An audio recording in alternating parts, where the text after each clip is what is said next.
Thank you. And so I'd still like to start. I know this is a work session, but I would like to call this work session to order.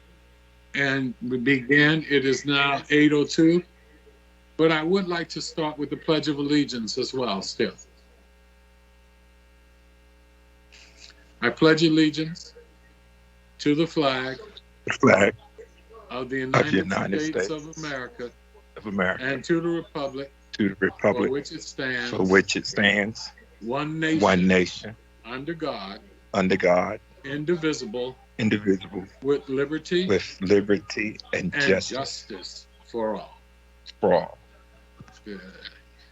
Hey, thank you, everyone. Uh, we'll do, just for the record again, we do have a full quorum, and I think everyone is here tonight, correct? Correct, Mayor.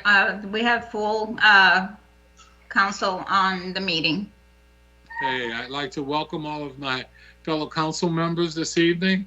I'd like to welcome city manager, staff, Awilda. Thank you all for being here this evening as we begin our work session number 3 tonight. At this point, I will look to turn to our city staff just for a brief intro, because I'd like to ask that we have a slight different approach tonight. Is the city manager available? Certainly am. Hey, there you are, sir. Good to see you, Mr. Hello. Lott.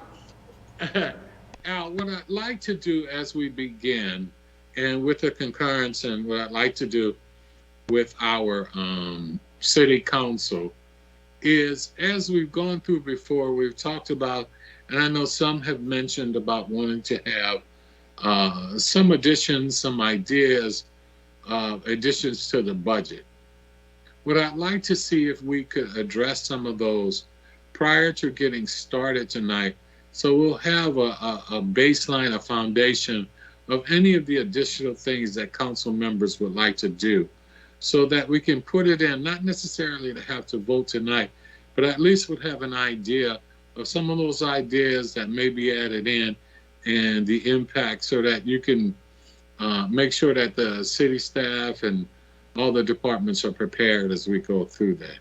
So if you don't mind, at this time, what I'd like to do is ask if there are any things that council members at this time would like had added to the budgets, because not everyone has had an opportunity or done that. And I would like to give us a chance to do that up front, as opposed to as when we get into the middle of the budget. So saying that, is there anyone who would like to have any additions that they'd like to discuss right now? Hey, Mr. Mayor, this is Councilwoman Deborah. Yes, Councilwoman, go ahead.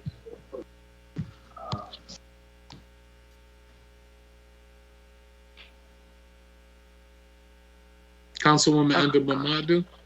Yeah, can you hear me now? Sorry about that. Yes, we can now. And I think next, Okay. I think Councilwoman Harrison wanted to speak. So go ahead, please. Okay, would you, is it okay if I go? Or Yes, that's what I'm saying. Councilwoman Please, go Harrison, right would you like to- ahead. No, we'll Okay, say for you to go. fantastic. Okay, fantastic. Yeah. So thank you so much for the opportunity, Mr. Mayor. I'd love to discuss among the group an idea and some thoughts that I've been thinking through, in particular as it pertains to workforce development and just kind of the state of our nation and where people are with our displaced workforce. So I'd love to talk about that really briefly. And before I kind of go into the nuts and bolts of it, I'm going to give a brief overview in terms of, the initiative and what I'm thinking. So over the last couple of weeks, I've been having a conversation with a platform and a company called Coursera. Coursera is a free online platform that essentially provides certificates and courses from all of the top universities, as well as just normal universities across the United States, and also provide certificates from Fortune 500 and Fortune 100 companies, particularly in the IT space, but honestly, in different spaces. They do have like a project management certificate. They do have, they also have like different types of career pathways that really help people get back on their feet. Now, the reason why I brought this up is particularly as I was thinking about this as we kind of approached COVID and people being displaced with the workforce, I thought it was a really good idea to see if there was a possibility for us to be able to offer another pathway for our constituents and our residents who have been displaced by the workforce, but essentially need to upskill in other areas and in other subjects.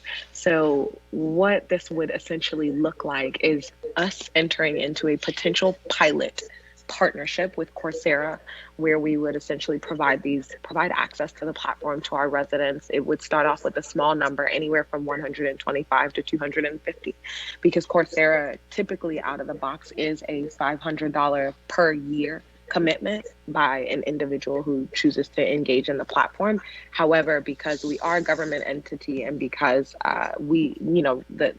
because we are in a different time, they're willing to work with us in different ways to see how they can meet the needs of our constituency and also meet the needs of our budget. So that's part of it.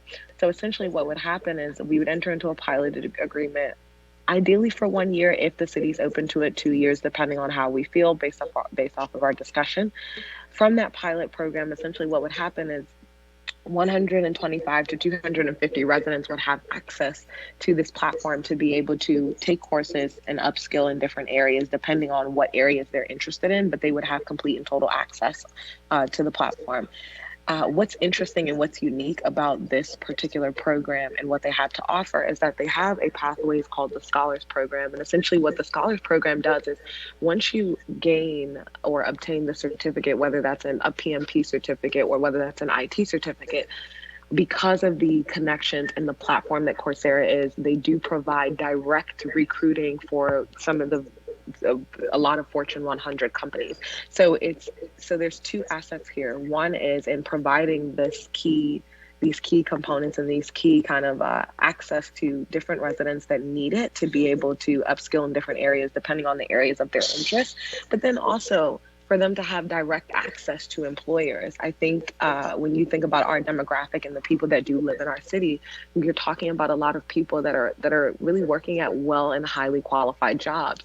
And so I think with this program, potentially seeing what it could be, this is why I tossed out the idea of a pilot, because it'd be best for us to see what it looks like first. I think with this program, giving people direct access to corporations that have the ability to employ them based off of them obtaining the certificate and things like that, I think is a very, very meaningful thing.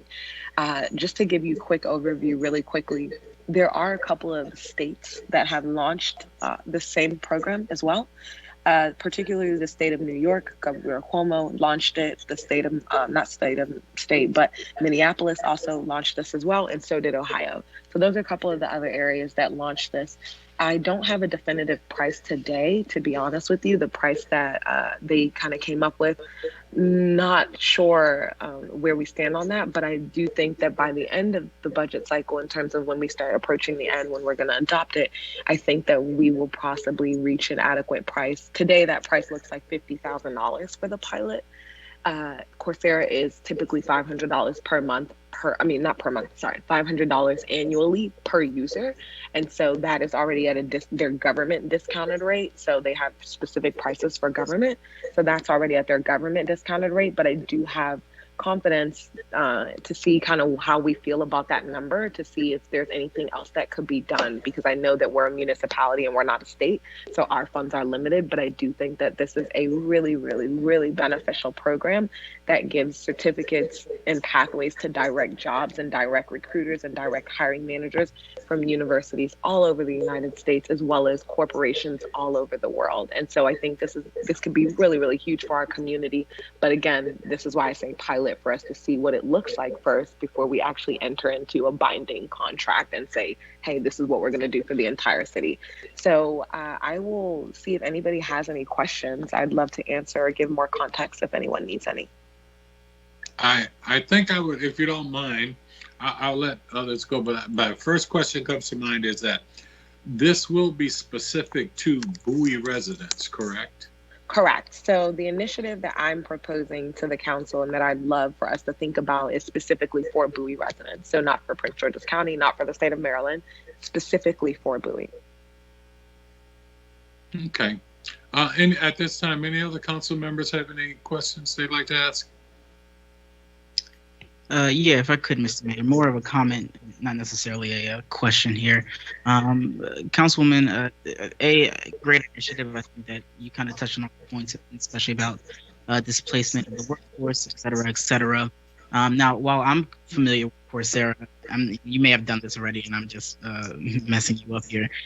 But could you talk a little bit more about some of the private sector companies that use them? I know that when I got my MBA, this was a thing that folks use. I know that Harvard, Illinois, and Michigan, some of my friends out there also use it as well. But for those who are watching at home who may not know that, could you kind of talk a little bit more about who else uses them?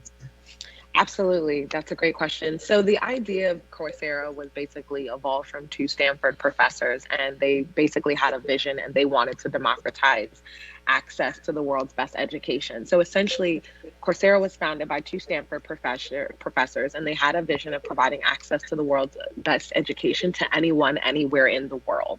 And so what Coursera does is provide unemployed workers access to online training and certificates to build the necessary skills for high demand jobs and roles today and for the future, to be honest with you. A couple of universities and a couple of companies that they do directly work with, they work with Harvard, they work with Stanford, they work with all of the Ivy Leagues, number one. Number two, they work with some of the top business schools as well, some of the top engineering programs. I'm happy to send around a list if anyone needs that. Some of the companies that they work with directly are Google. They do have a specific partnership with Google in particular. So they do, and this is what we would also get, and we would also get access to. They do have a program called Google Gateway Scholars. And so essentially what ends up happening is that you could get this certification to go into specific IT pathways at Google, if that's what the desire was. So they partner with Google, they partner with AWS, which is Amazon Web Services, they partner with Microsoft, they partner with IBM, they partner with, hold on, let me just give you a couple of others. They partner with Walmart, Intel, H&R Block. So a lot of the Fortune 100s, they definitely have that direct access and that direct partnership. Some of their workforce partners are Merit. They have different community college. They partner with Goodwill as well. They have degrees from University of London.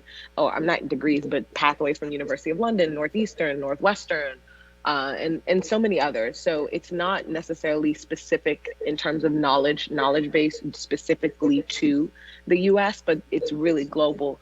IBM works with them, Kellogg, Salesforce. And so they have like different pathways or different examples where, like, let's say, for example, somebody was in the hospitality industry, and we all know what hit transportation and hospitality took during COVID, and they wanted to transition to a career in sales. Well, they have like direct support and direct courses and direct pathways for somebody who's looking to transition from hospitality and sales. And then also those companies that they would want to work with from a sales perspective directly on their platform as well. So it's all about democratizing access to the workforce in terms of the employers and the employers with the high paying jobs, and then also the world's best education. Thank you, Councilwoman. Before I ask one last question, was anyone else wanting to ask a question at this time? Mr. Mayor, I need Yes. there are a couple of things I need to say in my capacity as a city manager. You know, this is certainly an admirable mission, but it presently isn't our mission, which is to employment assistance and workforce management, but it will become our mission, I assume, if you all support it. Aside from the fact that, that you know, it seems like there's already a negotiation process going on with this organization, and I think before we go any further, I'd like, if we could get a written proposal or some sort of document that we could take to the city attorney to make sure we're not breaking any rules with what we're doing here. Understood, and I agree.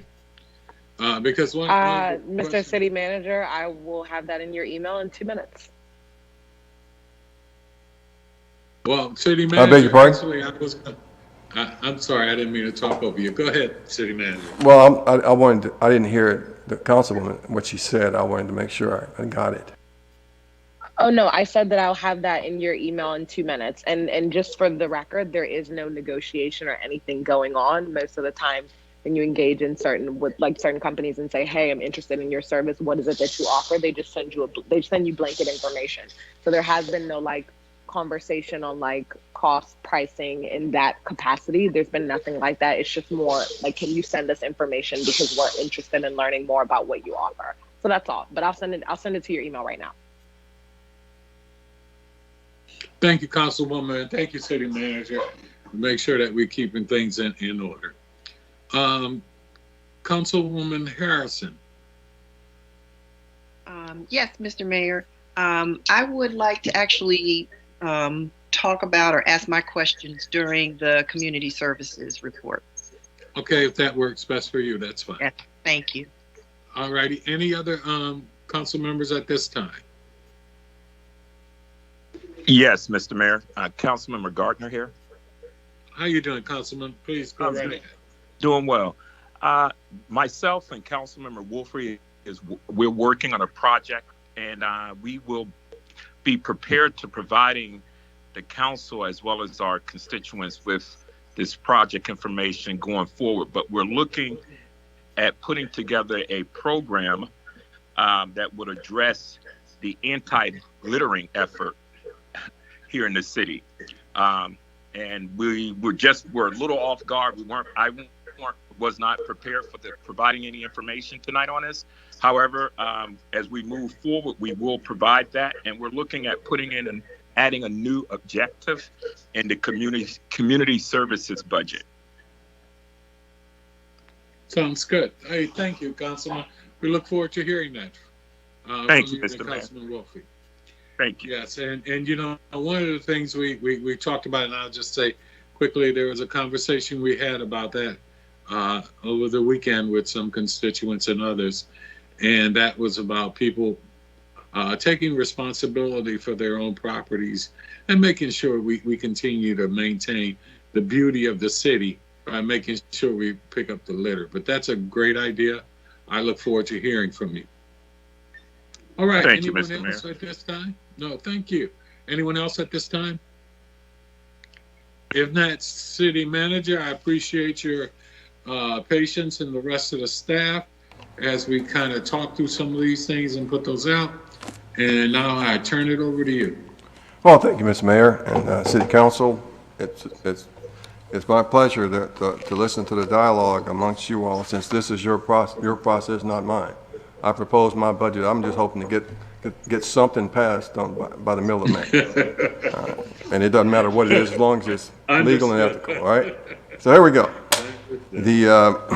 Let's start with community services. We got everybody standing by.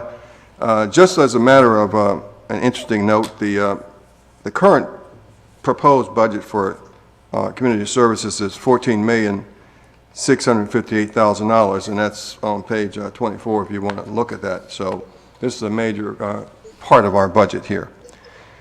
The Department of Community Services scope of responsibility encompasses a wide range of programs, facilities, including recreation and parks, historic properties, building maintenance, Kent Hill Center, parks and grounds, code compliance, animal control, senior services, special events, and the Youth Services Bureau, the ice arena, the Bowie Playhouse, and the gymnasium. The department is also facilitates outreach efforts to the community in general. The objectives for 21 were to collaborate with the Department of IT to migrate existing project management software to Microsoft 365 Teams, and that was complete. Be there, recruit and contract with an architect, with an architectural design firm to design the engineering for the construction of the new indoor court facility, and that was canceled with the project. Collaborate with the Arts Committee to commission landscape architect to design and replace the Bowie landscape area on 197. We're going to let Sally talk a little bit about that process later on. And those were the objectives for 2021.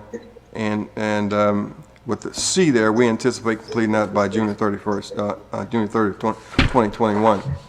If you flip to page 93, take a look at our objectives for 2022. You'll see that we're going to work with that. They're going to work with Public Works and DCS Building Maintenance Division to expand open-ended contracts to include the HVAC and tree-related services by November 30th, 2021, and establish a capital improvement program for renovation of the existing ice arena by December the 31st, 2021. 3, they're going to organize and host the first meeting of the HOA Community Association presidents with the goal of engaging and encouraging cross-collaboration, resolving residential issues, and sharing information about city resources. They hope to do that by July 30th, 2021. The administrative division there has 8 people in it, 8 full-time employees. The majority of the expenses there are for salaries and fringe benefits, as you see on bottom of page 193. There are a significant expenditure would be on page 94 on the commodities, the material supplies, and minor equipment. And also a significant expense would be the $171,000 under other charges for program supplements, which involves $80,000 for the performing arts contribution we make every year, $15,000 for the arts committee grants, $12,500 for the community outreach grants, $15,000 for the education committee grants, $37,000 for the food pantry grants, $3,500 for the youth leadership breakdown in Bowie, and $8,000 for food pantry operations. Are there any questions there's no significant changes to this budget, but it is a budget of the headquarters section of community services as they manage a very large operation. Any questions or comments about that? Yes, Mr. City Manager, quick question for you. Councilman Gardner mentioned earlier about some concerns about litter management. Which part of the organization do you think is best to address that? Would that be this office, or do you think elsewhere? It's the way we're organized. This could be discussed in the areas of Parks and Grounds or Public Works. However, since the Public Works Department has a division that's specifically focused on street maintenance, it might be more appropriate there, but since that's passed, we can take it up tonight with Parks and Grounds. All right, thank you. It could go either way. Okay, thank you, sir. Mr. City Manager? Yes, please. I wanted to just talk about a little bit about grants, and wanted to just, find out if we wanted to provide some additional funds for some nonprofit for educational reasons, or other grants that they would like to that we would like to provide to certain nonprofits. Would we talk about increasing the outreach community grants, or could we establish another grant program or line item specifically for that purpose? Well, it's my opinion that within the community outreach, we should establish another grant specifically for whatever it is we want to target. But I'd like to defer a little bit to Sally on that one, since she's the expert at community outreach grants. Sally? So, thanks for the question. I guess the question I would have would be, do we have specific groups that we think are in need of grants? We are fully funding the requests by the Arts Committee and the Outreach Committee and the Education Committees. They're not asking us for more funds this year. If there were certain areas, we could we have a competitive process for all of those grants, so groups can compete for those if they're a nonprofit. I don't know if they're doing that already or if they're just not aware of the grants. We could push a little harder to get the information out for that.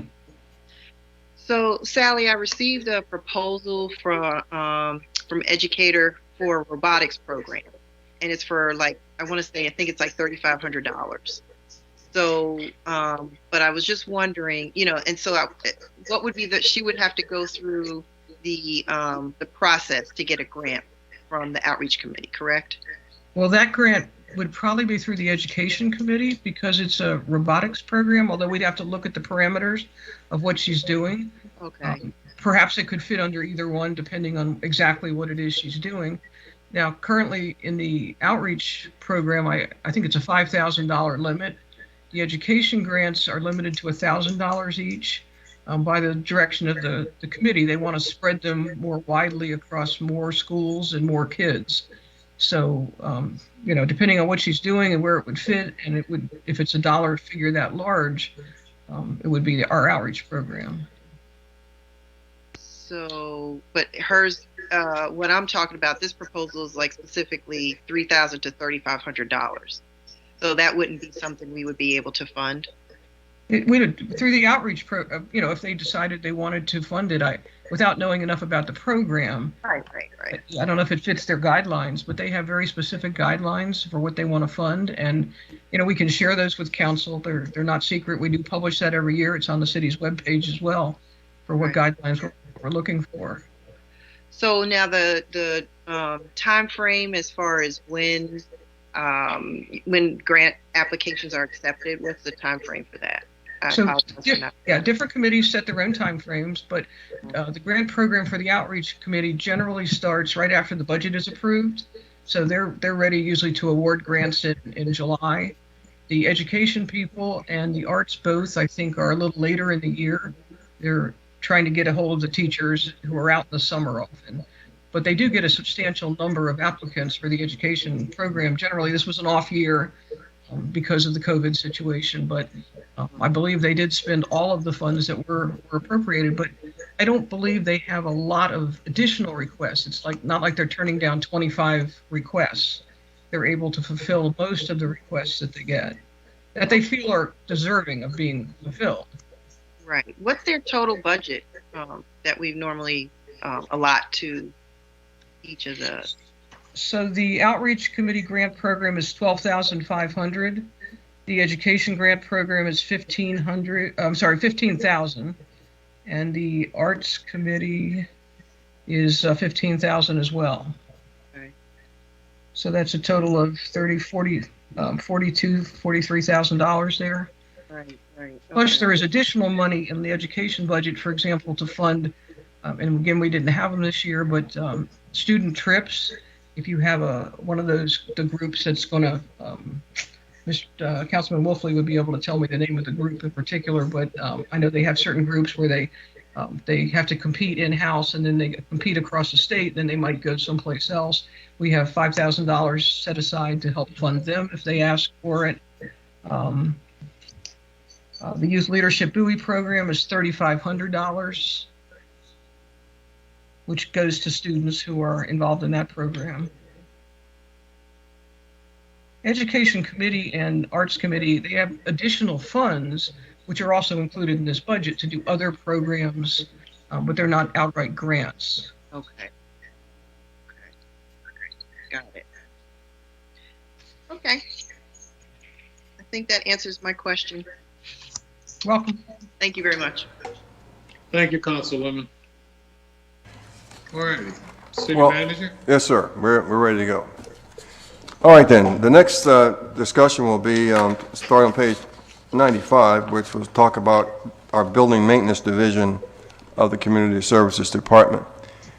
This activity provides centralized building maintenance to all of our city buildings, which includes HVAC, plumbing, electrical, generator, custodial maintenance, repairs for all city buildings, such as City Hall, Ken Hill, the gym, senior center, Parks and Grounds facility, Public Works.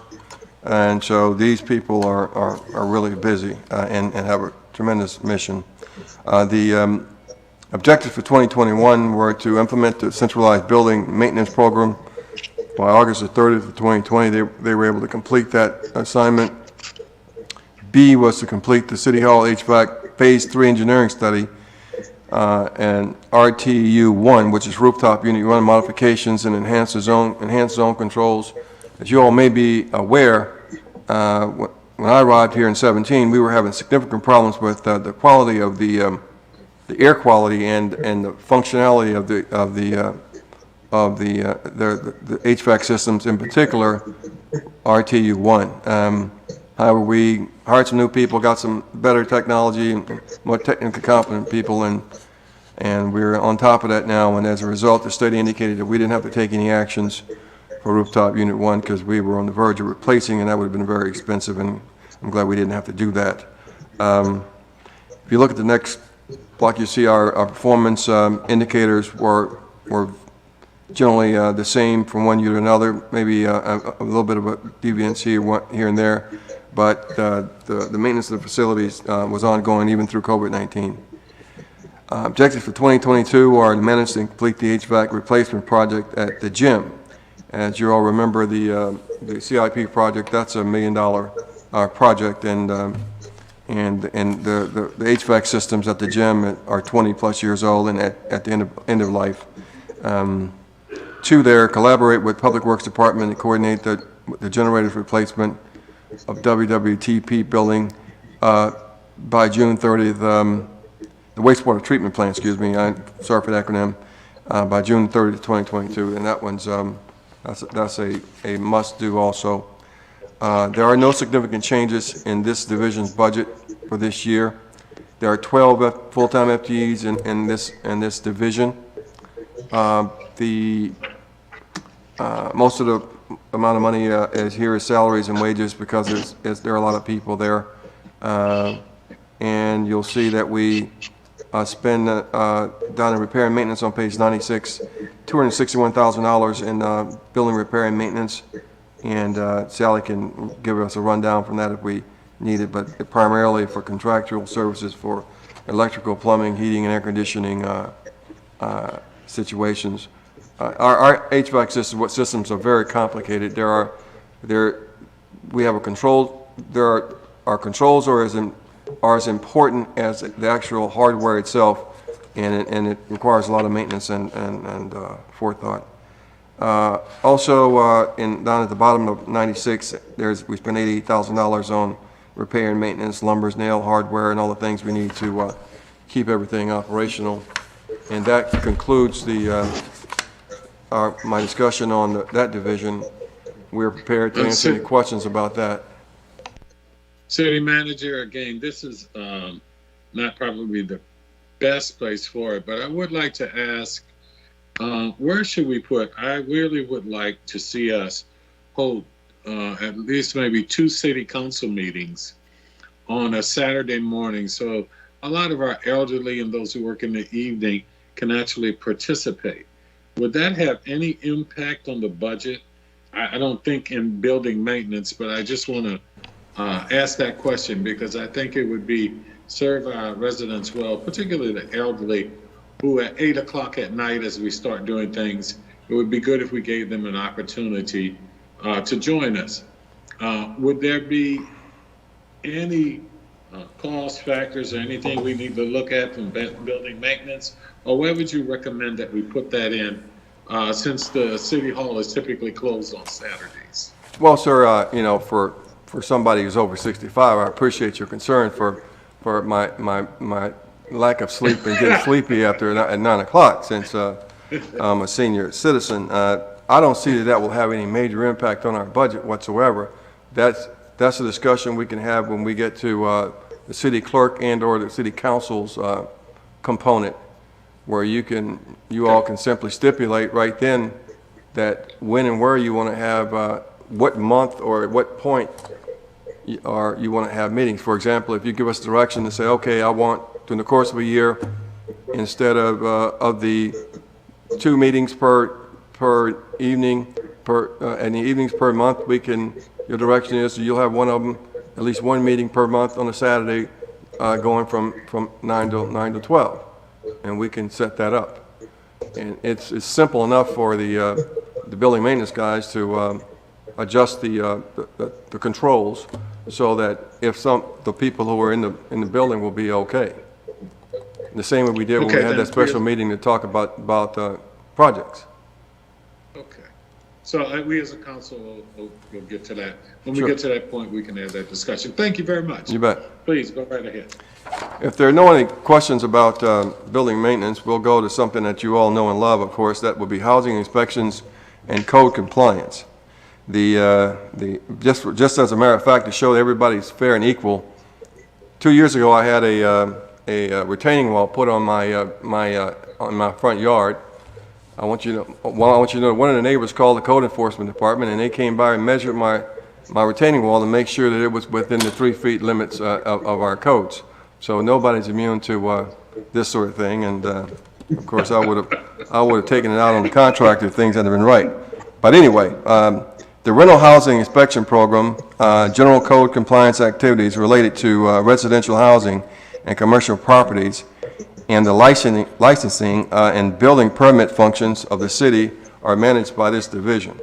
Our objectives for 2021 were to work collaboratively with the city attorney to amend Chapter 5 of the City Code to specify higher property maintenance standards and include specific enforcement capabilities and penalties for non-compliance by December 31, 2020.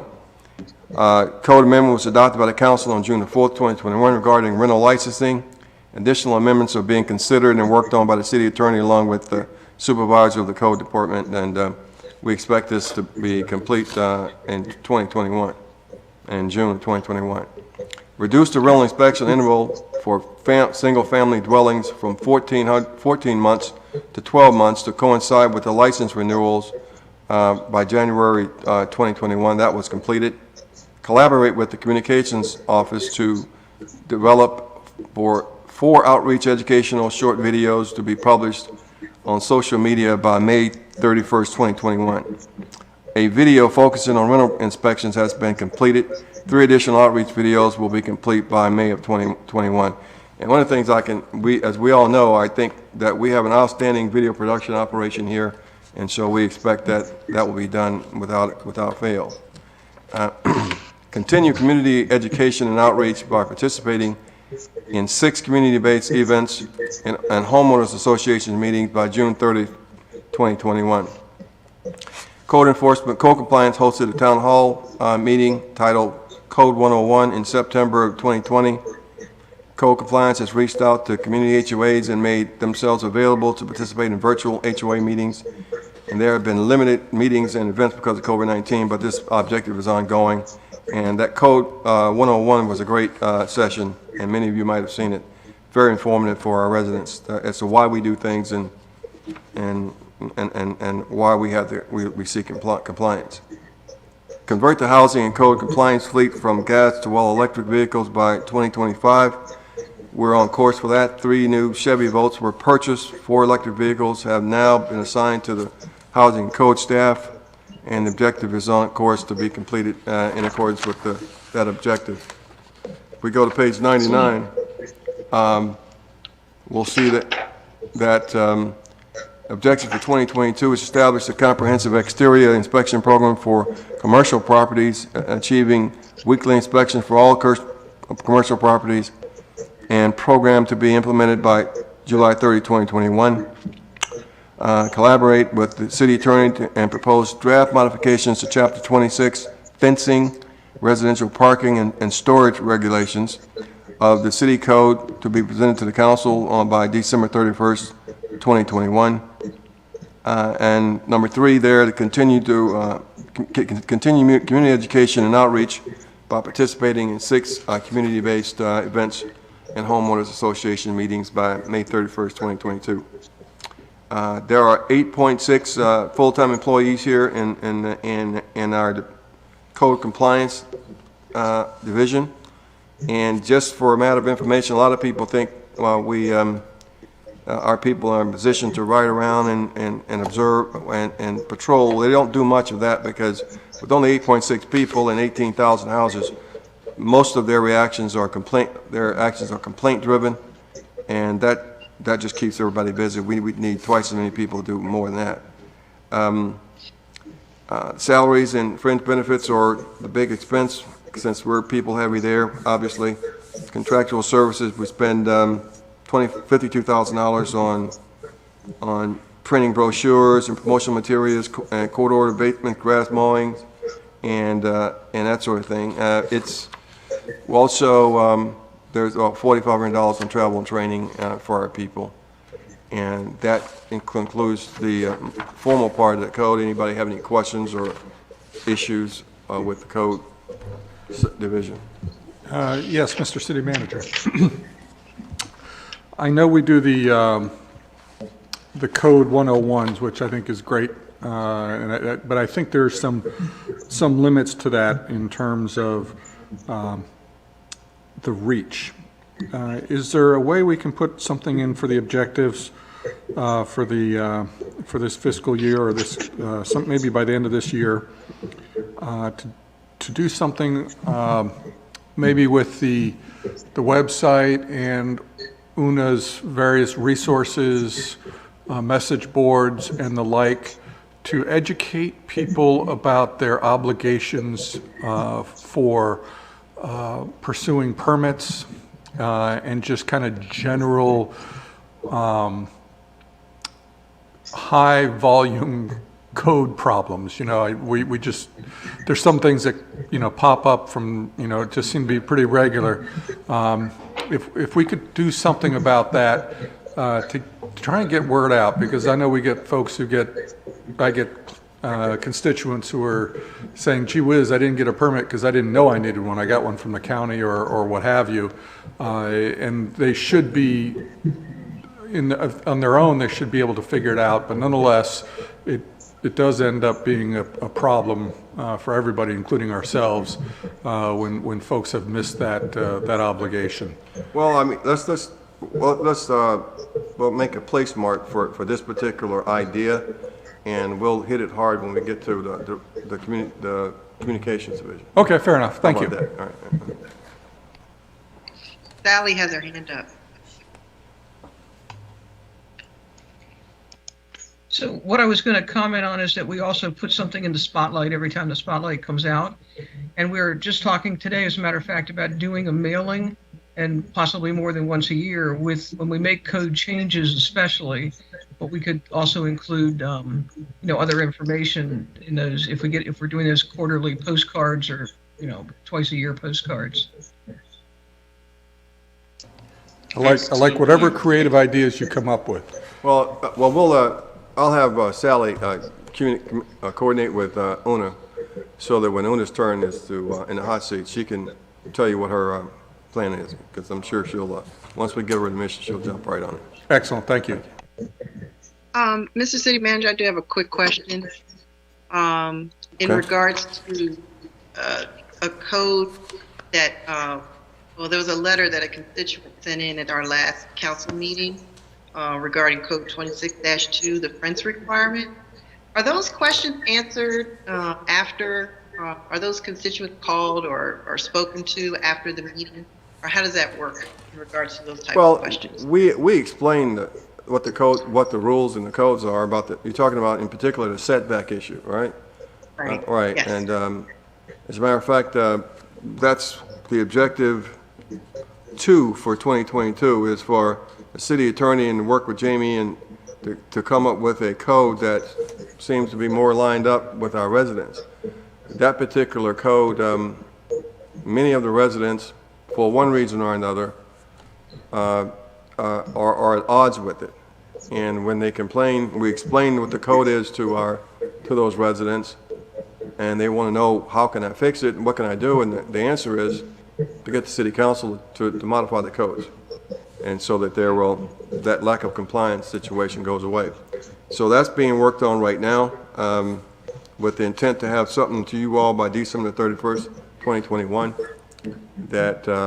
And so Alyssa and Jamie are going to work on that, and that's the assignment and we do explain it to them, and then that's why the lady that person sent the letter in, because that was a result of a conversation with our staff.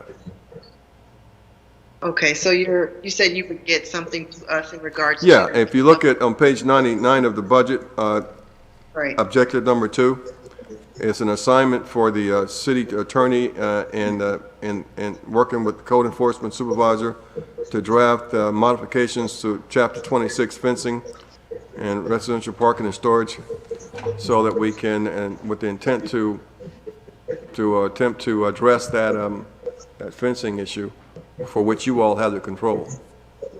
correct. Okay, Right. thank you. All right. That was my question. Great. Appreciate the clarification. All right, city manager. All right, we'll continue on. Senior Services is next, starting on page 101. Senior Services is responsible for maintaining a multi-purpose center offering classes, educational program, trips, groups, clubs, special events, fitness facility, and activities for individuals 55 years or older.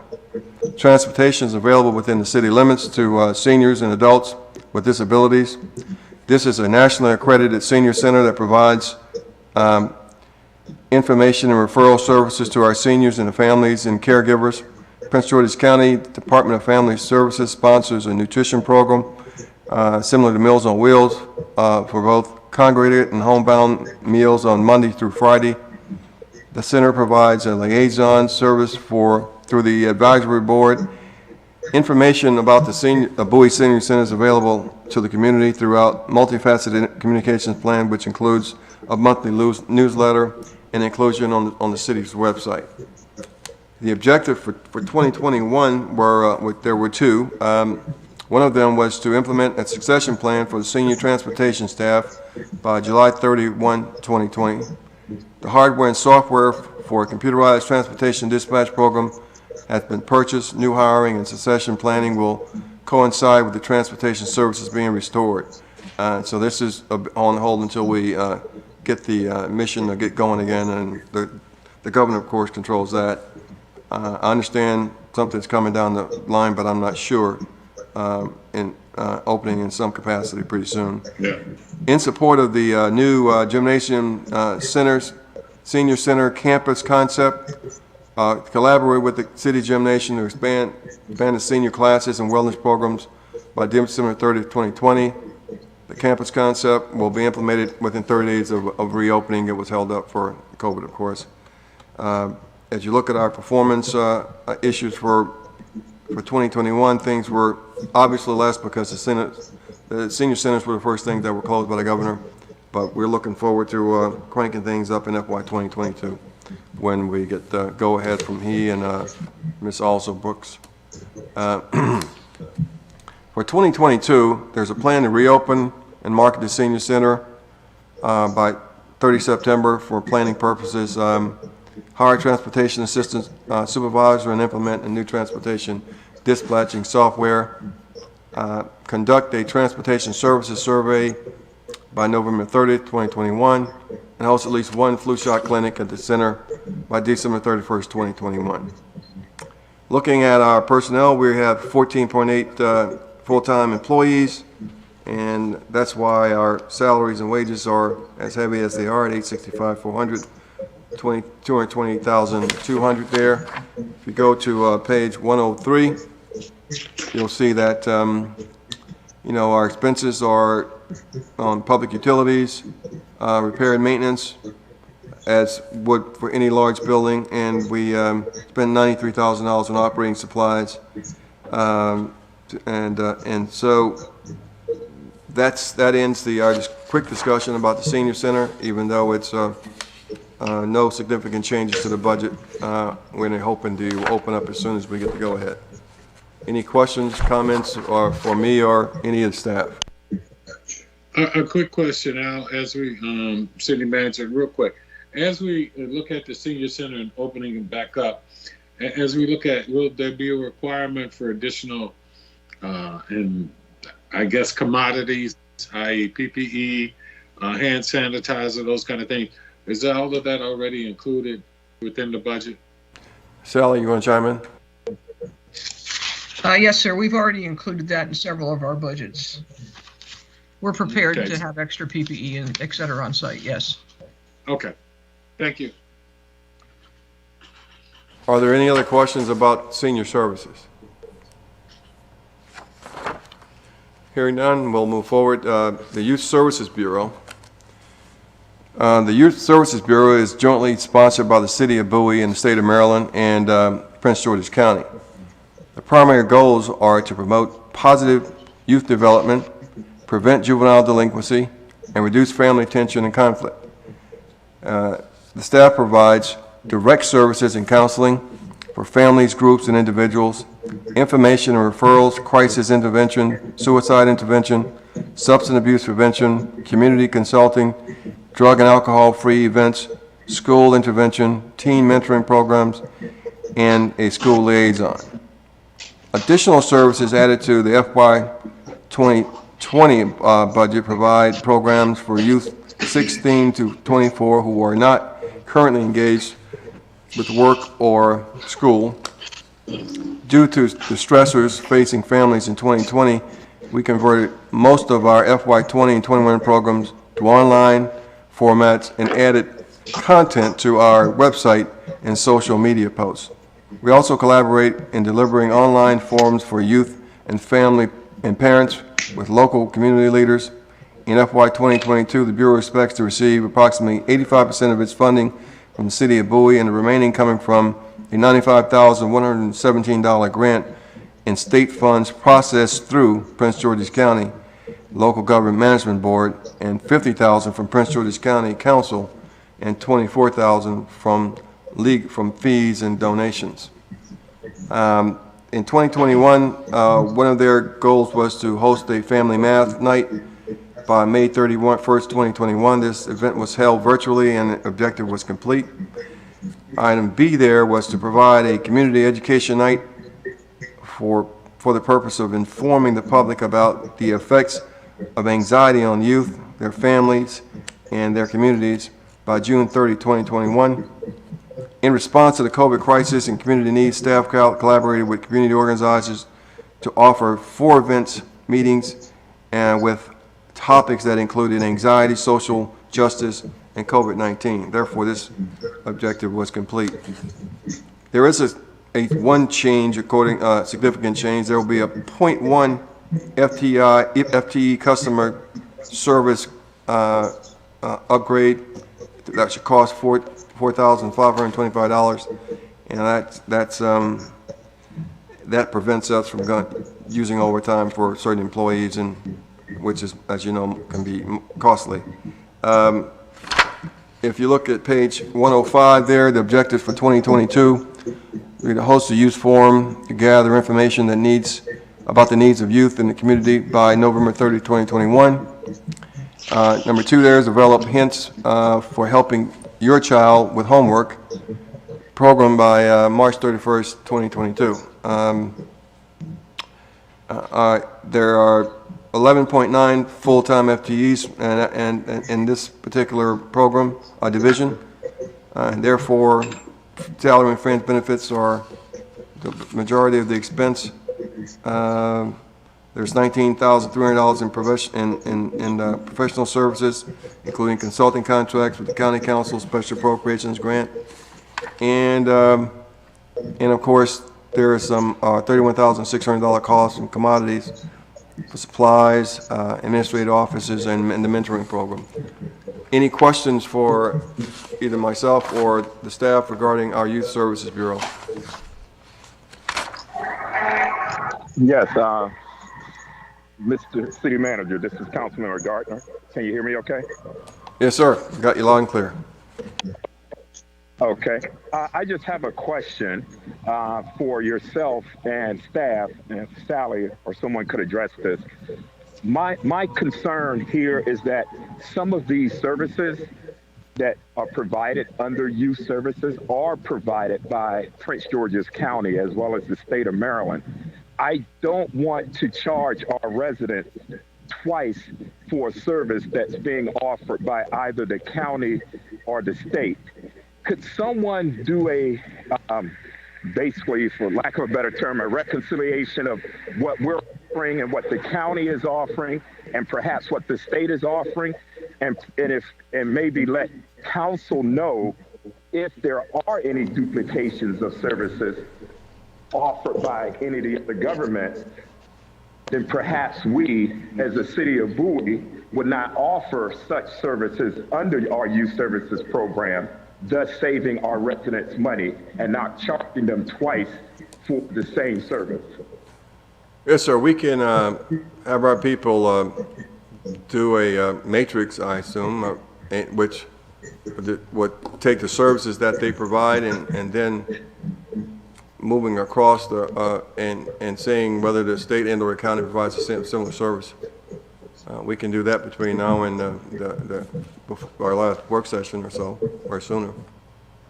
Okay. Yeah, Thank you, Mr. City Manager. My only concern here is that we're not overspending residents' dollars. That's my main concern. Understand. Saving money. Yeah, Understand, sir. We can do that and then present that to you all either via email or at the last work session, so you can take a look at it and see for yourself, and then you all can make the decision however you feel necessary.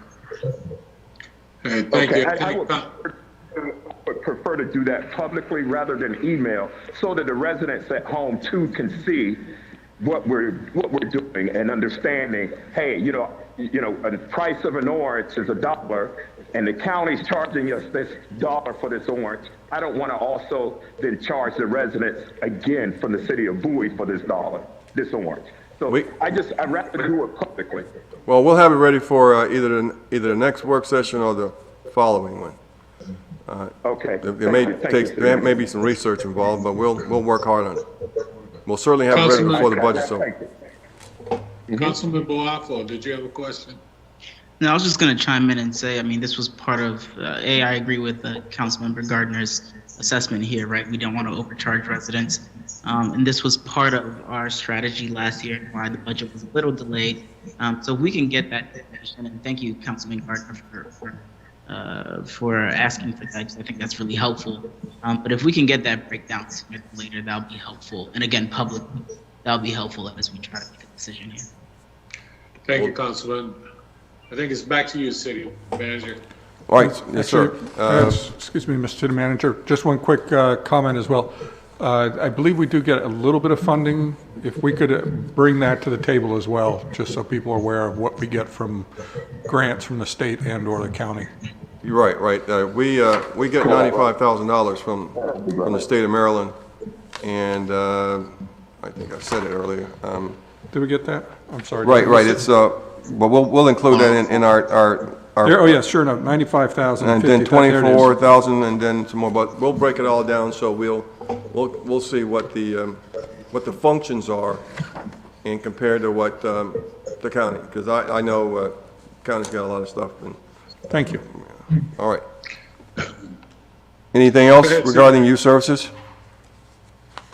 I think that's it. All right then. All right. The next one is our another favorite, animal control. The city provides a comprehensive animal control program with 2 full-time animal control officers to ensure that public safety and the humane treatment of animals. Mosquito control is also provided through the Maryland Department of Agriculture Mosquito Control Office in conjunction with the city's Public Works Department.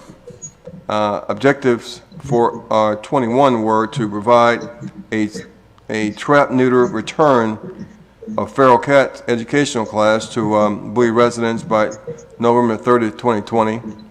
The staff is collaborating with the Communications Division on an educational TNR video. The objective will be completed should have been completed in March. Sally, was that completed on time? I know the video has been done. I've seen it. I assume it's posted on our website as well. All right, thank you.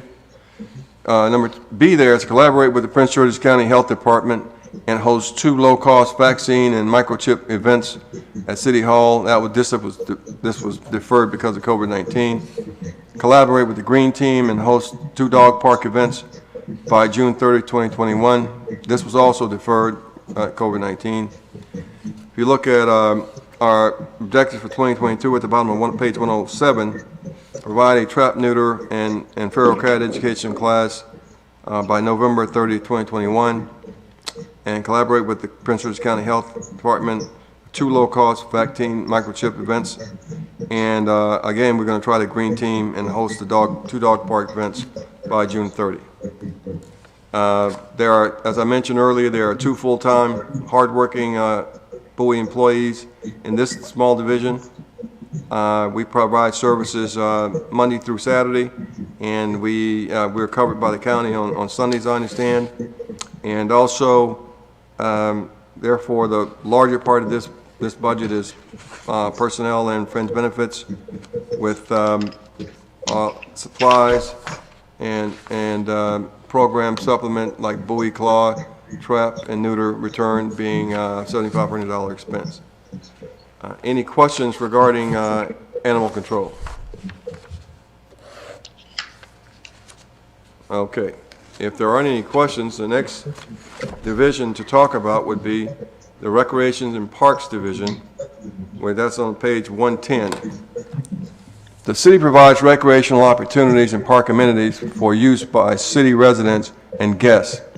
This division plans, provides logistical support, and staffs citywide events and programs designed to enhance the quality of life enjoyed by our residents. Activities include the Memorial Day Parade, Bowie Fest, International Fest, Hall of Honors, holiday programs, the Sunday's Sunset Concert Series, the Farmers Market, Bowie Farmers Market, and intergenerational breakfast with Santa, and the Beautification Awards program.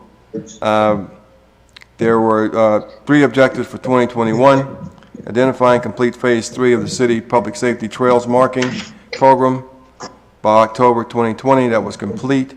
Design 1 micro park public gathering space and identify a location by November 30th. This objective is anticipated to be complete by June 30th and is on course. C, to partner with the City Arts Committee and business community to provide a free family cinema series for by June 30, 2021. That was deferred because of COVID-19. All right, and that if we go to page 111, we'll look at the objectives for 2022. Collaborate with housing and code compliance to assist with the removal of illegal commercial signs in our public right-of-way. Complete a recreation-based event and activity survey for Bowie in July 31, 2021. Initiate a weekly family fun walk at various city parks by 30 September 2021. Establish a free city cinema series at various locations throughout the city by April 30, 2022. Partner with City Arts Committee and the business community to provide free family cinema series by June 30, 2022. There are no significant changes to this budget. We have 12.6 employees here, and a significant part of this budget includes professional services associated with Bowie Fest and the litany of events that we schedule during the course of a year. Equipment rental associated with those events at $29,000 further down the line. And the materials and supplies that we use, tables, chairs, for one major event or another. Also, a significant expense for the for staff uniforms and protective equipment so our employees can do their job and be safe and not be injured. That concludes my rundown of that particular division. Are there any questions associated with any of the missions, objectives, or expenses in recreation and parks?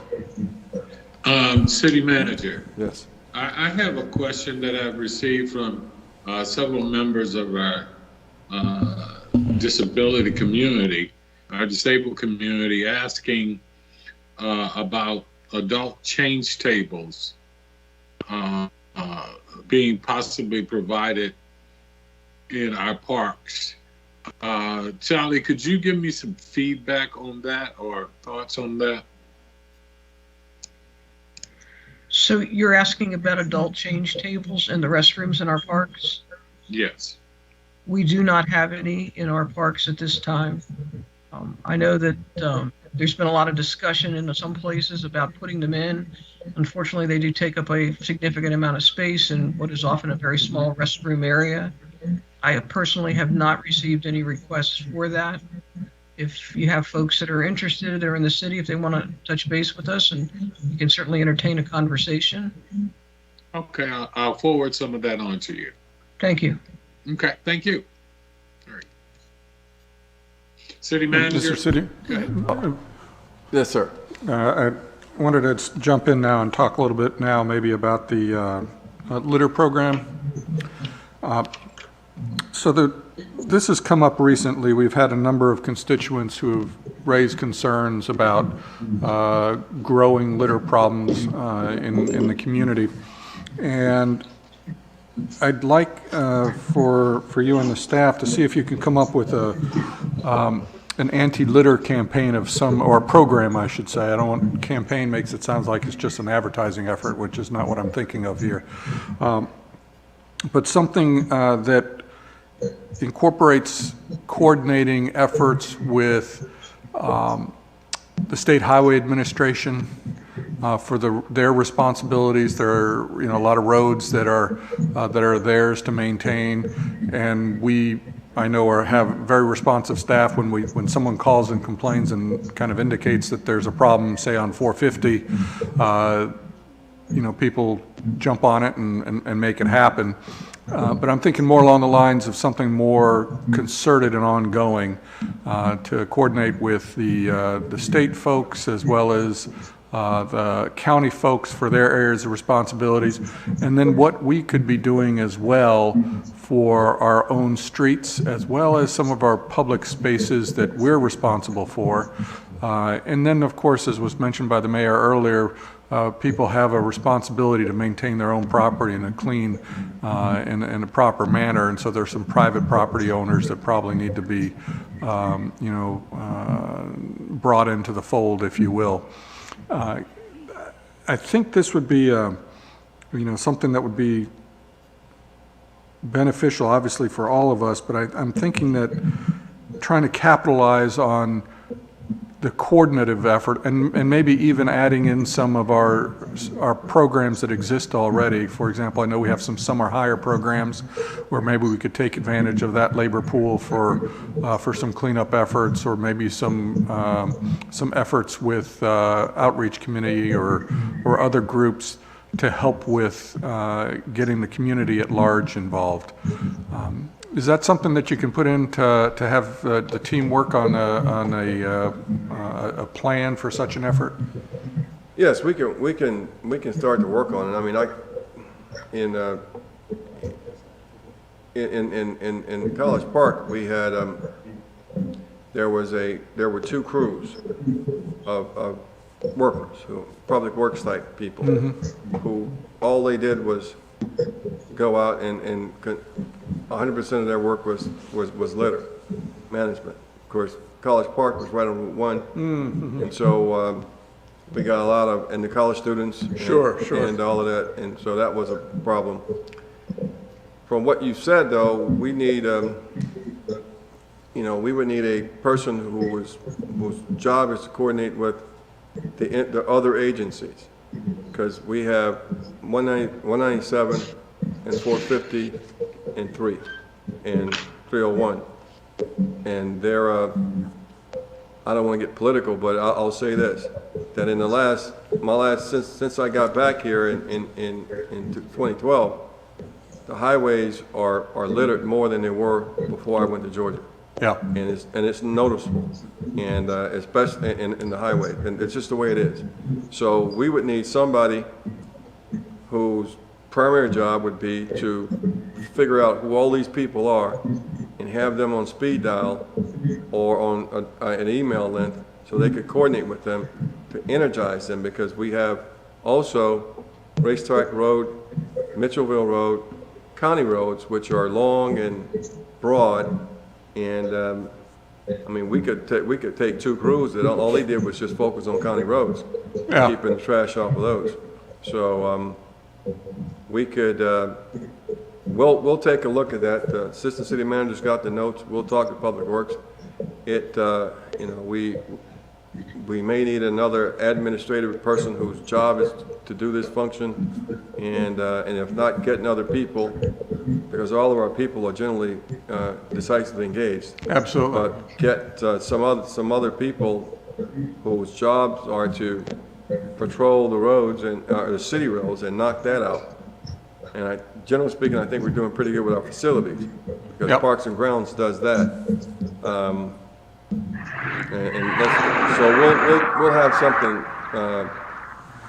an idea worked out for you in the next work session up next. That'd be wonderful. Thank you. Yeah, this is something that's addressed in various ways throughout the city departments. Parks and Grounds obviously does things on the trails and in the parks from that Sure. standpoint. Public Works, on our local roads. The Green Team has their activities. A lot of the challenge really does seem to be on the state highways and some of the challenges there in regards to working on state highways and the permission in terms of who's allowed to do that. We can't necessarily just get together, 20 residents to go up and down a state highway. There's a lot of challenge Absolutely. with doing Yeah, that. Some of the highways actually have people, the signs where somebody, that's assigned to somebody. Sure. But they haven't been maintained in years. And I could call some names because I read the sign, but that's. I think that's, Yeah. but you know what, Well, I'd certainly be interested in what your thoughts are on that. I think you kind of understand, I think you have an understanding of the growing problem, and we certainly have heard about it from constituents as well, so thank you. Exactly. And I thank you all for picking this up and seeing that it is an issue. And it is, as Councilman Wolfrey said, it has grown out of control. And I think now with a lot of people being home during the pandemic, of course, you see a massive amount of the PPE, the gloves and the mask also around the city, not to mention existing trash. It has just become an eyesore. And many of the residents are complaining, and it's, we do have to get a hand on it now. I do want to make sure that I say city manager and public works people, they have been working very hard and trying to make sure that we address these issues. So I would say that one of the things you just talked about, city manager, might be important too, as just one of those little things. We may need to go back to having people here in the city, organizations adopt parts of the highways, and maybe we do need to make a call to those people who have their signs up to make sure that they're fulfilling those obligations. It's just a commentary. Thank you, City Manager. Go ahead. All right, thank you, sir. Any other comments or questions about recreation and parks? Okay. Just for the residents, that if those of you who will see our park rangers out, that was the division that houses those fine individuals. The next thing would be page 113, which would be the Bowie Playhouse. This facility provides affordable, quality live theater and musical entertainment for citizens of Bowie and surrounding communities. The Bowie Playhouse is a 153-seat, fully accessible theater that is equipped with a stage, dressing room, orchestra pit, technician's booth, and multi-use lobby. The majority of the theater's rental time is allocated to city in-residence production companies. Remaining rental times and dates are available to eligible performing arts groups for plays, concerts, and dance recitals. The objectives for 2021 were to conduct detailed analysis of existing electrical system to determine if the upgrades are needed. The electrical system was analyzed and safety improvements were made. This objective is complete.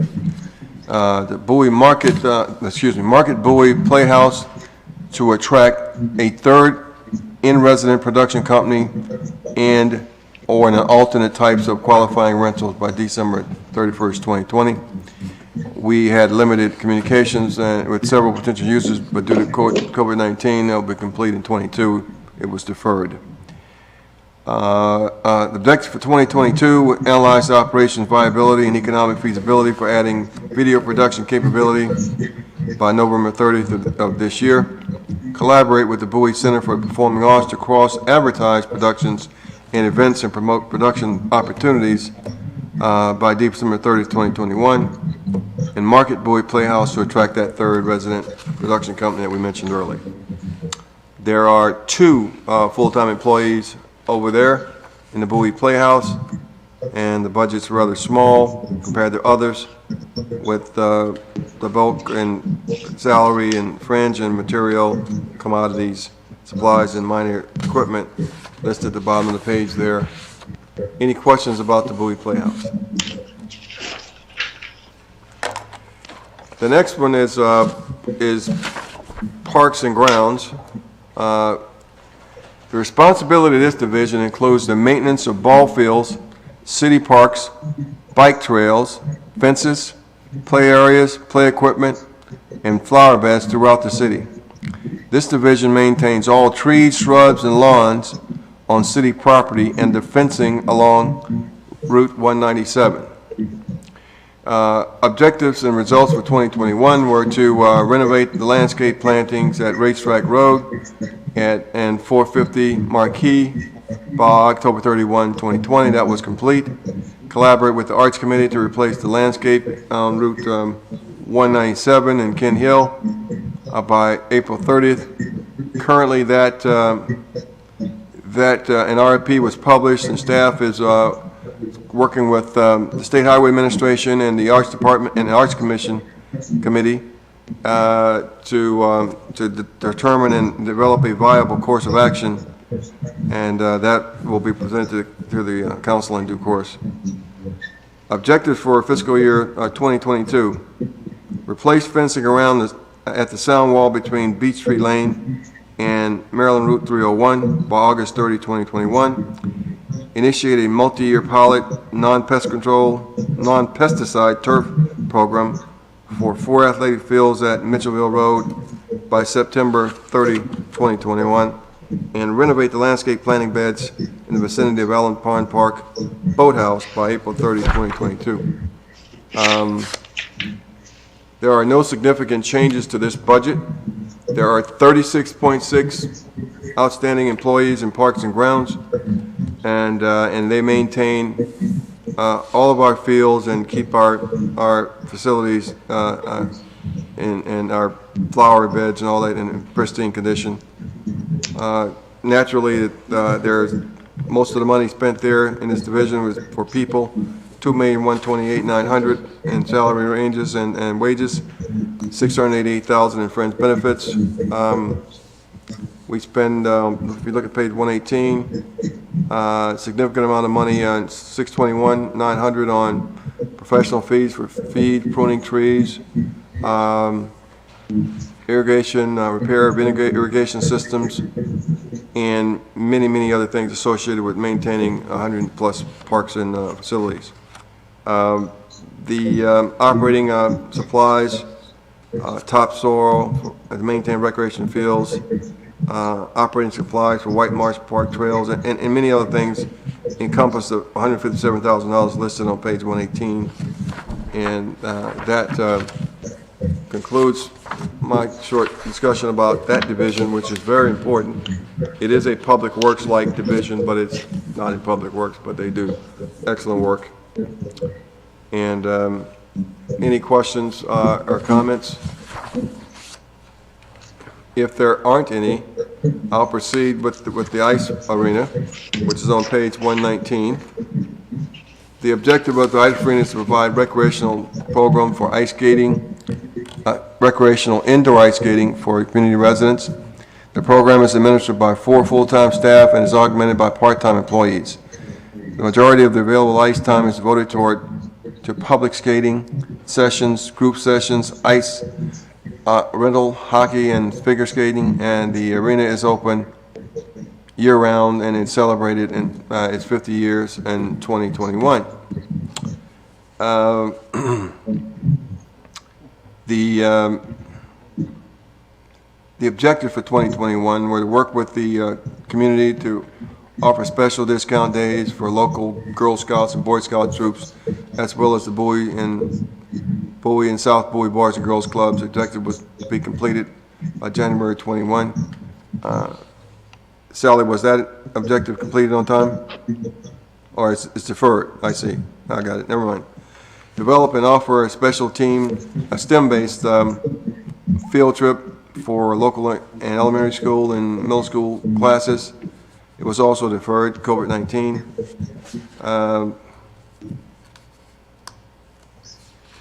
The objective for 2022, research the feasibility and cost of running an in-house adult hockey league that at the facility by August 31st, 2021.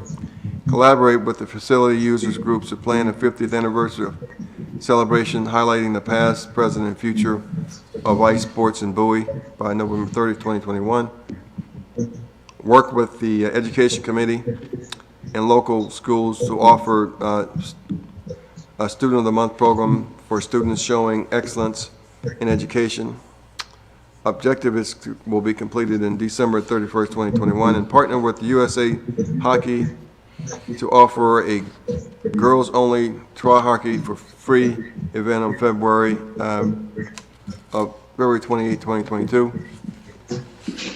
Work with the community to offer special event days for local Girl Scout and Boy Scout troops in the Bowie Boys and Girls Club, and South Bowie Boys and Girls Club, as mentioned before, and developed and offered a STEM-based field trip that we mentioned that had been deferred. There are no significant financial changes to this particular budget, and there are 9.6 people in the budget with $555,100 in salaries, $144,900 in fringe benefits. $97,000 in provides disc jockey service, skate instructions, referees for Heroes Hockey, and active net fees. Also, if you go to page 121, there's a significant utility fees, electric, gas, water charges, and between $66,900 for repairs to the plumbing and general maintenance of the building, and another $123,000 for custodial supplies, fuel oil, first aid, uniforms, and various other things that our people need to run that operation. Any questions? Well, there's one thing I'd like to have Sally give you all a quick rundown on the status of the RFP that's out to get an architectural assessment of the condition. Sally? Okay, yeah, we did an RFP. We posted it, had a number of responses. The contract was just recently signed with a group called 292 Design Group, with a notice to proceed this week, so they should be getting started on that very shortly. I think they're actually due to meet with Carrie at the ice rink this week. Mr. Matt Reno from our staff will be the project manager here for this. He'll be working closely with Carrie. Let's see, we expect our draft report about 90 days, so that should be about August 1st when we'll get a report back from them, which should give us an idea of what they believe needs to be done and the costs of doing each part of it, and a phasing project to be able to phase this renovation in over a number of years. The final report is expected about October 1, and then we will put a capital improvement program plan, a CIP, together for you for inclusion in the FY23 budget. And that's all contingent on, of course, and what they have to say to us. All right. Any other questions for Sally regarding this division? Yes, I do have a question about objective number 1 for FY22. An in-house adult hockey league. Is that going to focus principally on residents? I know we've had an issue with available ice time, and I'm concerned that if it's a broader base than residents, we'll actually be diluting the use by residents of the city. So Carrie is on the line with us tonight. I'm going to give her a second to activate her mic and her camera and give us a little more information on what her thoughts and plans are for this particular program. Carrie?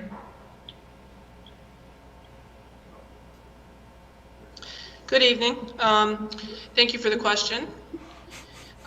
This would be preliminary, obviously looking at feasibility of whether we can even accommodate an adult league in the facility. We have a desire from the users, both residents and non-residents, to offer this type of programming, but we need to make sure that the existing Bowie group's needs are being met first. So that will be a priority, absolutely. Thank you. Okay, then, any other questions about our outstanding ice rink and its great team we have over there? If there aren't any questions, I'll proceed to the page 122 and regarding historic properties. The city maintains 6 museum properties and support facilities with the purpose to collect, preserve, and interpret the historical and cultural materials relevant to the development of this region, and namely the histories of the structures of the Bel Air Mansion, built in around 1745, the Bel Air Stables Museum, built around 1907, the Bowie Railroad Station and Huntington Museum, 1910 to 1933, and the historic buildings and loan built around 1929, opened as the Bowie Heritage Welcome Center. The 1906 Harmel House on Old Mitchellville Road, doorkeeper's residence, is the home of the National Capital Radio and Television Museum, operated by the Radio History Society Incorporated, and the support facility is a 1961 Levitt Ranch home and is a home to the Prince George's County Genealogy Library. So the objectives for 2021 were to make archival objective records available online for researchers by December 31st, 2020. The archival object records are now available through Past Perfect Online. To date, staff has archived 527 objects, and therefore this objective is complete. Offer 2 summer workshops for 3 holiday break programs for students of various ages by April 30, 2021. The workshop and program have been planned. The event will occur in 2022. Full completion of the objective is deferred to 2022, most likely for COVID-19.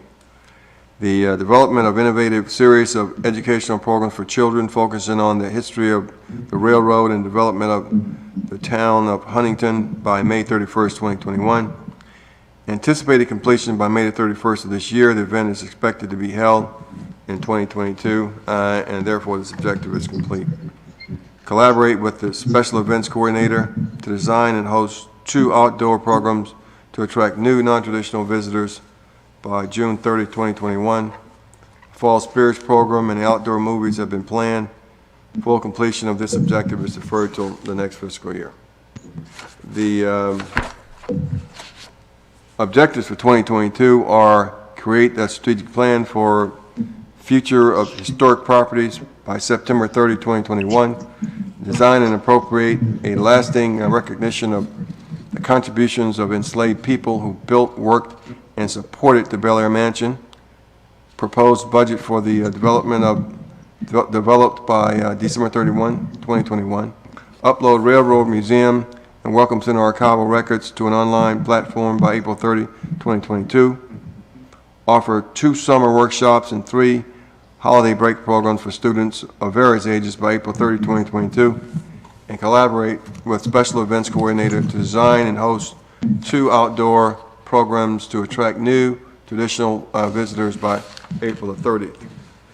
There are no significant financial changes in this division's budget, and there are 5.4 full-time employees with $297,900 for salary and wages, $69,100 for fringe benefits, a significant amount, $135,700 for repair and maintenance of the facilities, including plumbing, heating, air conditioning, and other repairs, alarms, systems, exterior lighting, and such.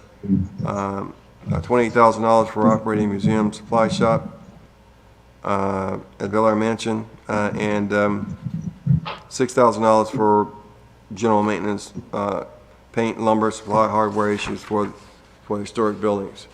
And also machinery and equipment, $15,000 on page 125 for funds raised by Friends of Bel Air in previous fiscal years through donations and shop sales which are provided. So therefore, this is not appropriated. Any questions regarding the historic properties component of community services? Mr. City Manager? Yes, sir. Yes, okay. I want to tell you I appreciate you using the terminology and recognizing these people as enslaved people, because they were not slaves. They were people who were enslaved. Just a bit of knowledge, a bit of reference to that, and I just wanted to thank you for recognizing them as that. Well, you're welcome. Thank you. Any other questions about historic projects? Just one question.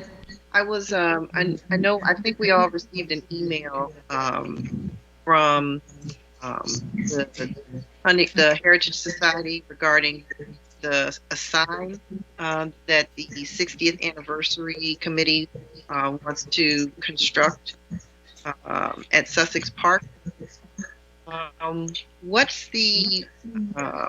What would be the best way to provide information to you on perhaps incorporating that particular effort into the budget? Well, I did get the email, and I think Sally's been talking to the person that sent that. Unfortunately, from my perspective, they missed the deadlines for the proposed budget. So, I would have had to consider that before April the 12th or whenever we started. At this point, based on our charter and codes, it would have to be inserted by one of you all, and then we'd have to identify a line item if you wanted to fund this. But before we go any further, I'd like to have Sally chat with, explain a little bit of what her conversations were with the lady who sent that email. That'd be great. Thanks. So thank you for the question on that one. I haven't spoken to her directly. I have responded to her email and asked that, explain to her that park, Sussex Lane Park, has a lot of uses right now. We have the Lions Club that goes in there in the fall. We have this Field of Honor that we're proposing to do. Council just received information on that last week, which we hope to be an annual activity going on there.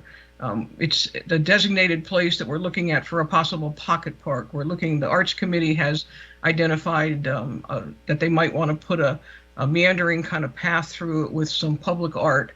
The Arts Committee is also already committed to putting a social justice piece of public art in that park. We also find that the neighbors that live right along the park there are very involved in what is going on in their front yards. So we've asked them to join our work group, to send somebody over to join our work group to talk about whether this would be an appropriate thing or not an appropriate thing to put in that particular park. It's a small group of folks that are asking for it.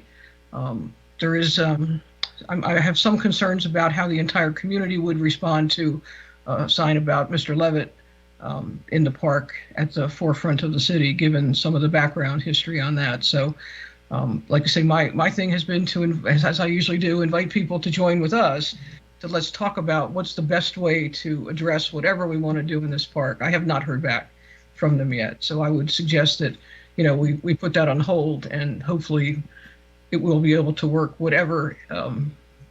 something out with them to be able to make all parties reasonably happy. Right.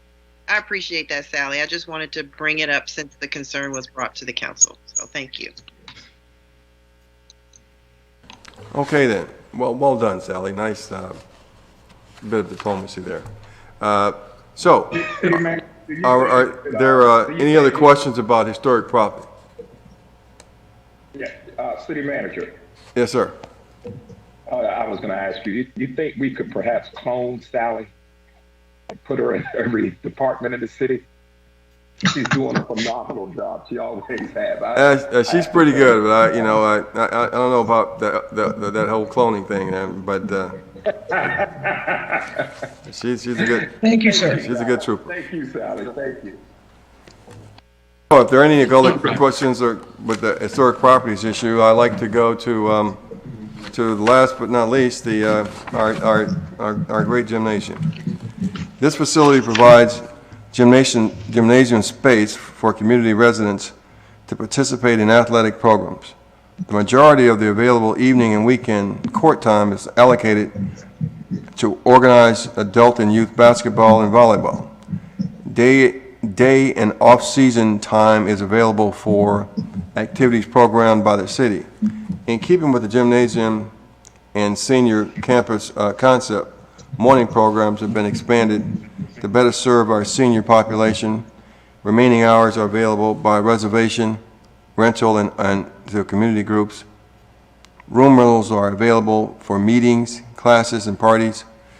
Summer activities may include sports camps, clinics, and as well as open gym time and other rental opportunities. The objectives for our gym are in 2021 were to, in support of the new gymnasium senior concept that I mentioned previously, with the senior center to facilitate expansion of senior programming in the gym by September 30th, 2020. The campus concept will be implemented within 30 days of opening because both the senior center and the gymnasium were shut down, and the gymnasium is operating on a limited space capacity currently right now. So the planning and the objective is complete. We just got to implement it. The initiated a pilot program that will expand facility hours in order to devote more time for user groups during the high demand sessions by November 30th, 2020. This objective has been deferred till 2022. Like most divisions, our performance workload declined last year because of the shutdown and all of that. We expect things to open up with the vaccinations, of course. Objectives for 2022 are install 4 new adjustable permanent basketball backboards and rims that will increase both court time and rental potential for Bowie residents by September 30th, 2021. Initiate a pilot program that will include both a prime time surcharge and expand facilities hours to provide enhanced drop in the playtime, as well as encourage user groups to reserve underutilized hours by October 31st, 2021. And finally, to collaborate with the Building Maintenance Division to install the new HVAC system, which is a major event and costly but absolutely necessary. There are no significant changes in this budget for this division. There are 7.2 employees working in our gymnasium, and so we have $463,600 in salaries, $11,900 in fringe benefits, $41,900 in professional service, include tournament referee, DJs, equipment and use, and others.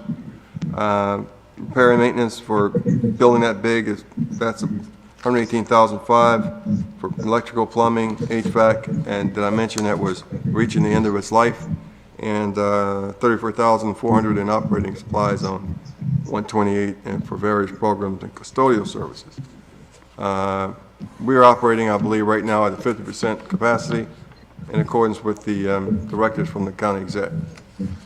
Any questions or comments about the gymnasium?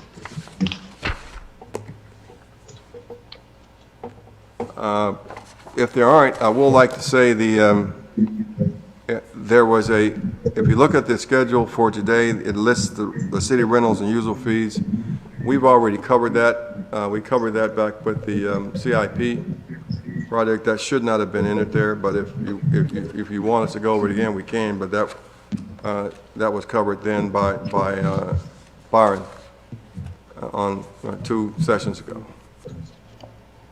I actually do have something on that, if you don't mind. Sure. Sally, if we could kind of run through our fees. I think if I, okay. I mean, I can keep it, I can shorten it up. She doesn't have to go through the whole. All right, go right ahead, sir. Unless somebody else has issues. The concern I have is in the ice arena fees. In the ice arena fees, we have, say for example, it's general admission. A child is, for a resident, it's $6.50. And the non-residents, it's $7. And adults, it's $7 and— and I don't have a basis for whether or not $7 is a fair rate or not. But I do think that there should be a greater disparity between residents who help to pay and maintain the place, to pay to fund the place, should have a greater differential than 50 cents or so. Sally, can you and your team look at that and revisit those so that so perhaps propose something that is more indicative of the value of being a city resident? So what we do look at that. What we can look harder at is municipal pools or ice arenas or gymnasiums and see what the differential is between resident and non-resident. We do look at park and planning. We do look at the local ones, but we'll give you a spreadsheet on that. All right, thank you. That's great. Hey, Sally, if I may as well, I'm sorry, were you finished? No, yeah, I'm fine. That's, you're I fine. want to ask you, what is the price differential between residents and non-residents in utilizing the gym? I'm sorry, did you ask me for a cost difference or were you asking for a percentage? Fees. It was a question about fees in the gym. We have to, let me just take a That look. would, page 43. 42 and 43. So we have a number of different types of activities, so it depends on what it is. So an annual membership fee for a Bowie, well, we don't even give memberships to non-Bowie residents. Right. We made that change a couple years ago. So you have to be a resident of Bowie, incorporated Bowie, so you're paying taxes. We used to do that for anyone who had a Bowie mailing address. We've backed off of that, and it's just Bowie residents. And then when it comes to reserving, let's take a look at what we charge for the actual court rentals. I guess I'm on the page before, on page 42. So a resident non-athletic nonprofit is $25 and a non-resident is $60 per hour. That's a rental. That's a But rental. My point is that we allow outside residents to utilize the ice arena with the differential fee, but we don't allow outside residents to just use a drop-in fee to utilize the gym. Is that correct? We do allow them to drop in. They pay a drop-in fee. Again, I'm going to have to find that real quick for you here. It's not a membership fee. We don't let them join. It's a guest pass, and we charge guest passes. We have a resident and a non-resident. I believe we have a resident and non-resident fee. I'm going to have to check that out for you, but I'm pretty sure that we do have a resident and non-resident fee for our guest passes. We just raised the fees in general for guest passes. Okay. Sally, this is Nick, if you can throw that in, if you found it, please help. Yep, I just located it. So the way that operates, Mr. Mayor, is that a guest, a non-resident, can visit the gymnasium with a resident. So the person has to visit with a resident, and there is a guest fee. Currently, that is I believe it's $10. Right. Now, I'm a little, I guess I question, do the ice rink guests have to have a guest pass? Do they have to be sponsored by someone to come in? No, Mr. Mayor. What actually occurred, we used to allow non-resident utilization at the gymnasium. It was determined by City Council to get rid of that philosophy at the gymnasium a couple years ago, about 2 years ago. Okay, so you can drop in at the ice arena, but you cannot drop in at the gym. You have to be sponsored at the gym, and it costs $10. Is that correct? Yeah. So that again, you have to be sponsored if you're a non-resident. And it costs you $10 to do that. Correct. That is correct. Yep, $10. $5 for kids 6 to 17, and $10 for 18 and up. Okay. And we had an overcrowding issue at the gym, which is why we moved into that. And we also, if you probably noticed, we're adding 4 new basketball hoops at the gym this year. If you're familiar with the gym, the right side of the court, we're adding the capacity to have 4 more open gym, because we have a lot of drop-in. Basketball draws a lot of drop-in, and it's more limited, the number of capacity drop-in, where the ice arena can accommodate a whole lot more people in it. Well, we might want to, well, as a council, we might want to revisit that, how we handle that. Okay, thank you so very much. We'll provide you with some information on that, Mr. Mayor. Okay, great. Well, Mr. Mayor, that concludes the work that we had planned for today, this evening. My next work session is Wednesday night at 8 o'clock. Let's get to work. Well, I would like to say, as always, thank you, City Manager, to all of the staff, and you guys do a yeoman's job. We appreciate all the input and the time, because I know it takes a while to get all of this together. And we appreciate your patience on being here tonight, supporting our questions, and more importantly, supporting the citizens, our community, and what goes on. I would be remiss if I also didn't say thank you to my fellow council members. You know, you're dedicated to work, and thank you too for your time and efforts. Having said that, I don't know if we need a motion, but just in case, I don't think we need to. But Mr. Mayor, I move. Oh, I'm sorry. I move go to. ahead. All right, do I get a second? Second. Hey, we've done it. Hey, moved and properly sessioned. All in favor, say aye. Matt Corley. Aye. Opposed, same Is now favor. exiting. Thank And you. I'll see everybody Wednesday. Please stay safe. Good night, everybody. Thank you. Again. Thanks, everyone. Goodbye. Good job.